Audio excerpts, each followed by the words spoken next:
guys, it's me, Rudy, and my little brother, Sammy. Today, we're going to be reading a story about a slug who really wants a hug.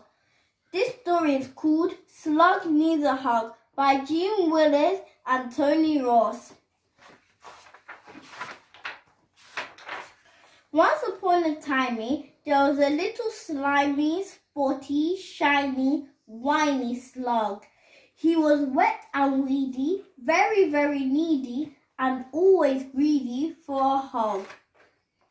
His mummy didn't hug him. It began to bug him, and he wondered why, oh why. Is she never snuggly because I am so ugly? Said Sluggy with a soggy little sigh.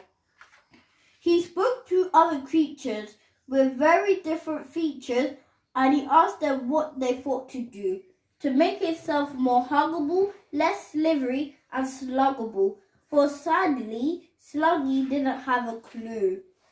Perhaps if you were furrier, fluffier, and purrier, said Kitten, then your mum would hug you tight. So Slug put on a woolly hat on with a picture of a cat on and a furry jacket, just in case she might. You look funny, chummy. If you want a hug from Mummy, said Bird, you need some feathers and a beak. Piglet roared with laughter. If it's hug the slug is after, he needs trotters, a tail, and a squeak. With trotters, tail, and coat, and beak and feathers, Slug met Goat, who told him that he looked a little weird. If you want a hug, my friend, you need horns stuck on the end and get yourself an handsome goatee beard.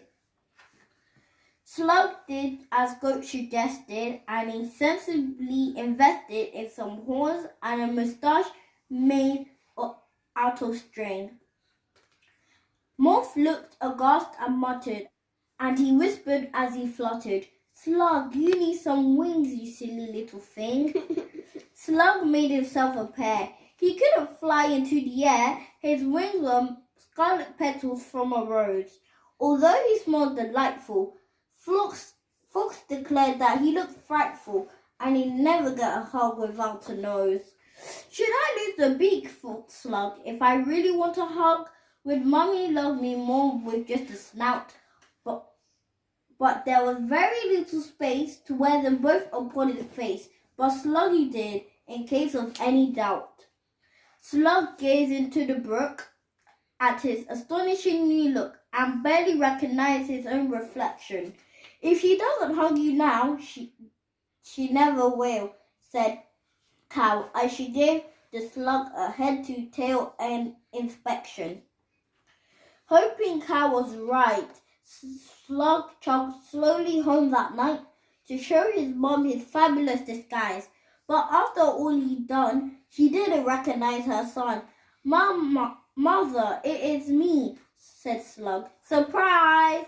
But I love you as you are. You're the sweetest slug by far, said Ma. You have been greatly missed.